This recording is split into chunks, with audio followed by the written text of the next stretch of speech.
Pour le retour de Cynthia du Club Voyage Raymond de Potvin, pour la chronique voyage, bien évidemment. On a le plaisir de la recevoir encore cette année. Oui, et tu as décidé d'entamer avec une destination plus ou moins connue. Tu vas nous faire découvrir quelque chose de beau en compagnie de David. Grâce à notre merveilleux fondateur de 5 continents, David Bonnier, qui va nous faire de moins. Ben oui. Puis en fait, c'était mon défi cette année, Mélanie, de te faire rêver, d'avoir envie de faire... D'allonger ma liste encore. Exactement, d'allonger ta liste encore. Mais de découvrir des nouvelles destinations. Hein. Après 7 saisons à tes côtés, je dois me remagasiner des destinations, en fait, pour faire découvrir des nouveautés. Donc, sans plus tarder, David, je t'invite à nous faire découvrir ton coup de cœur, ta belle destination du côté de l'Europe. C'est quoi? Alors, écoute, Cynthia, aujourd'hui, on va parler d'un trio gagnant, à la fois facilement accessible, relativement abordable, très exotique. Et on parle des îles anglo-normandes. Oui. Aviez-vous déjà entendu parler de ces belles îles? Non, moi du tout. Grâce à toi, en fait. C'est pas une destination, comme on disait, là, qui est très convoitée de notre nord américain, mais qui va le devenir, à mon avis, parce que c'est une destination prisée qui est facilement, dans le fond, combinable avec des séjours en France ou du côté de l'Angleterre. Donc, je te laisse nous parler de cette belle destination. Mais en fait, c'est un peu comme quand on cuisine puis qu'on ajoute une petite épice qui fait que le plat qui était bon devient extraordinaire. Oui. C'est les îles anglo-normandes, c'est un peu l'épice qu'on rajoute à un voyage en France ou en Angleterre. Wow. Ce sont des îles qui sont absolument. Elles sont situées juste entre la France et l'Angleterre. La plus grande est Jersey. Ensuite, on a Guernesey, Sark, Herm. Facilement accessible depuis Saint-Malo en France. Jersey est à peu près à 1h30 de traversier, mais on peut également rejoindre le sud de l'Angleterre, la Riviera anglaise, par traversier, ferry, comme ils disent en Europe, et on peut même faire un ferry de nuit. Donc, ajoute un petit côté croisière à un voyage, donc une très, très belle combinaison. On y retrouve à la fois une histoire très riche. Il faut savoir que Jersey était une des bases militaires des Allemands pendant la Deuxième Guerre mondiale. Ils y ont installé leur hôpital militaire. Puis il y a un côté très intéressant parce que les insulaires qui vivaient à Jersey savaient que la guerre était en cours, mais il n'y avait aucune communication avec l'extérieur. Donc, ils ont eu un rapport à l'ennemi très différent. Donc, quand on visite cette partie-là, c'est très intéressant pour les enfants et pour les plus grands enfants. Exact. Pour l'histoire. Oui, absolument. C'est vraiment pour tout le monde. On retrouve une gastronomie à la fois influencée par la France, beaucoup de fruits de mer, une petite touche britannique, donc on va aller trouver les high tea qui sont si populaires. En termes d'hôtellerie, on retrouve des hôtels qui vont aller d'hôtellerie 3 étoiles et demi jusqu'à du 5 étoiles. On a un relais et château qui s'appelle le Manoir Duville. Donc, que ce soit pour une lune de miel, célébrer un anniversaire de mariage ou juste pour se faire plaisir. Exactement. Juste pour se faire plaisir. On n'a pas besoin de se marier pour se faire plaisir. Mais vraiment, c'est quelque chose d'unique, d'exotique et d'abordable. Donc, on y accède de l'Angleterre ou de la France. Et l'été, il y a même des vols depuis Paris sur une compagnie qui s'appelle Aurigny Air. Donc, on peut voler de Paris, ça dure 45 minutes, jusqu'à Guernesey et non pas Jersey. Et ensuite, il y a une petite compagnie qui s'appelle Aurigny Air qui lie les îles, mais on peut également prendre les traversiers entre les îles ou bien même louer un bateau privé. Quand on est 4-6 amis, c'est quelque chose qui se fait très bien. Qui est abordable. Abordable, absolument.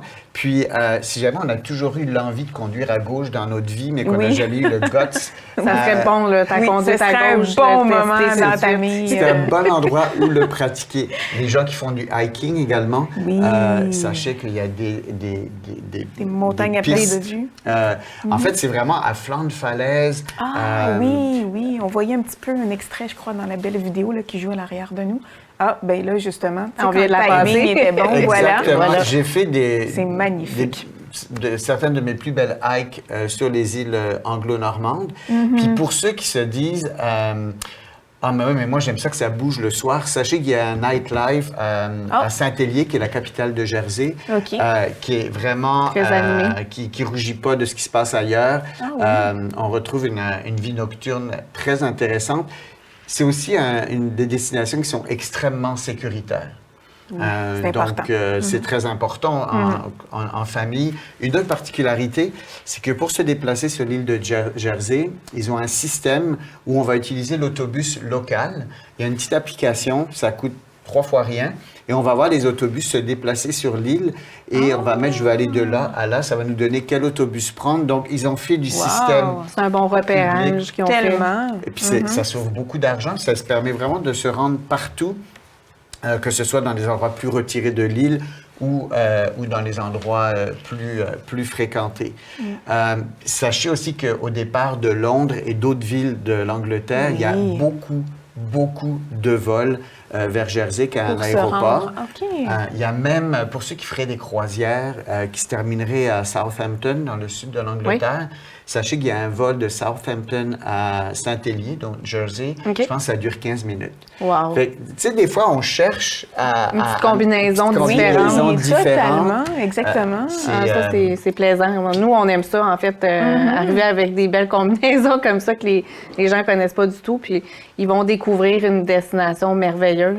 Il y a une autre chose que tu n'as pas mentionné du côté des petites îles, là, la particularité de déplacement qui est vraiment... Il y a une des îles qui est Sark, sur laquelle il n'y a aucun véhicule motorisé, à l'exception d'une locomotive diesel qui tire 2 anciens wagons du métro de Londres. Fait que ça, c'est Donc, c'est la seule façon de se déplacer sur ces îles. L'île est très petite, mais c'est vraiment, par exemple, dans le temps des fêtes, quand on veut vivre un peu comme dans un livre. Moi, je dis toujours, les îles anglo-normandes, c'est comme rentrer dans un livre ou rentrer dans un film.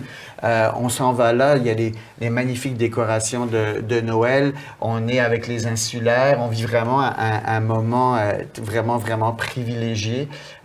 Toi, tu disais que c'était en novembre que tu avais préféré. À partir de novembre, bon, on dit qu'il y a un microclimat sur les îles anglo-normandes. OK. Peut-être. Mais c'est sûr qu'il y a des eaux cristallines. C'est sûr que l'été, il y fait chaud. Au mois de novembre, c'est un petit peu plus robuste, frais. Mais ça donne une atmosphère. Puis nous, en étant au Québec, on a ce qu'il faut pour se couvrir. Oui, absolument. On est prêt pour affronter le froid. Exactement. Puis l'avantage, c'est qu'il y a très peu de monde. Donc, c'est vraiment une expérience unique que l'on s'offre. Puis on peut déambuler, puis les rues sont vraiment bien décorées à la festivité de Noël dans le mois de novembre. Parce qu'en novembre, c'est déjà installé. Oui, absolument. En Angleterre, le 2e week-end de novembre, toutes les décorations de Noël sont là. Pour les gens qui se demandent quand est-ce qu'on fait notre sapin de Noël, mais pour eux, c'est le 2e week-end de novembre. Tout de suite après réglé. Oui, c'est le cas de le dire, exactement. Donc vraiment, c'est s'offrir un petit bout d'exotisme et puis de se surprendre soi-même. Je connais personne qui est allé sur les îles anglo-normandes qui n'ont pas aimé. Et pour qui ça n'a pas été le highlight de leur voyage. C'est vraiment une découverte extraordinaire. Oui, vraiment. Tu vas découvrir vraiment une facette. C'est un beau mélange vraiment de la culture française et britannique mélangés ensemble. Fait qu'il y a des beaux pubs irlandais, pas irlandais, mais britanniques où on peut aller prendre une bière, mais aussi prendre le thé. Donc, l'heure du thé est encore de mise là-bas. Puis, tu as vraiment le côté serein de la destination où tu vas vraiment avoir des paysages merveilleux, que tu vas avoir la nature, mais aussi que tu vas pouvoir découvrir des choses différentes que tu n'as pas ailleurs. Et tu sais que dans les choses un peu originales, on peut aller ramasser soi-même ses huîtres sur l'île de Jersey et les manger après parce qu'il y a une production d'huîtres. Certainement, vous avez déjà entendu parler du lait de Jersey. Les vaches de Jersey ont une apparence différente et produisent un lait différent. Fait qu'il y a toute une industrie de chocolat. Donc, il y a vraiment plein de petites choses que l'on découvre sur l'île. Jersey, il y a même 2 châteaux, dont un que l'on accède à marée basse à pied et on revient en amphibus à marée haute. Parce que le château est le passage pour aller au château est recouvert à marée haute. Fait que plein de choses auxquelles on ne s'attend pas, on s'ennuie vraiment pas. La plus grosse erreur qu'on puisse faire, c'est d'y aller juste pour 2 ou 3 nuits.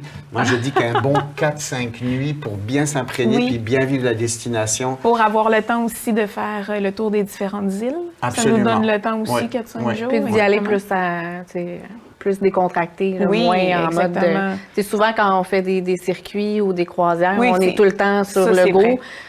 Là, je pense que c'est une belle opportunité pour vraiment décompresser puis profiter de la belle ambiance marine qui nous entoure. Exactement. Fait que j'étais bien content aujourd'hui d'ouvrir ma petite boîte à trésors et puis en partager. On est super content, David, que tu l'aies ouvert avec nous. C'est ça, et Mélanie, qu'on cette belle retrouve. destination. C'est ça qu'on retrouve avec 5 continents. On leur fait confiance. C'est comme notre extension à nous, les agents de voyage. Quand on n'est pas là à destination, ils s'occupent bien de nos clients. Puis ils montent des super beaux itinéraires formidables, mémorables, que les clients vont adorer. Bien, génial. Bien, merci à vous deux. Merci, David, pour cette belle découverte. Encore une autre chose ajoutée dans ta liste. Exactement, qui ne finit plus. Donc, bien, on se retrouve bientôt, Cynthia, dans 2 semaines. Oui, exactement. dans 2 semaines, oui, c'est vrai. Puis, David, tu ne te gênes pas pour débarquer avec des nouvelles Pas de problème. destinations Avec bientôt. plaisir. Merci. Merci beaucoup. Au revoir.